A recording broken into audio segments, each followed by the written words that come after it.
ஈரம் இருக்குதம்மா கையில ஈரம் இருக்குதம்மா ஏரியில் விழுந்த பண்டார்ந்த கிழவனை வாரி எடுத்த உன் வந்த கரத்தில ஈரம் இருக்குதம்மா தெலும் மணக்குதம்மா தெள்ளு தீனை மாவும் மணக்குதம்மா தெலும் மணக்குதம்மா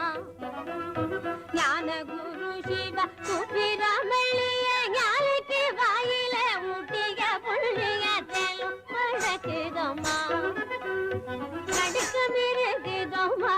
உடம்பில் நடுக்கமிருக்குதம்மா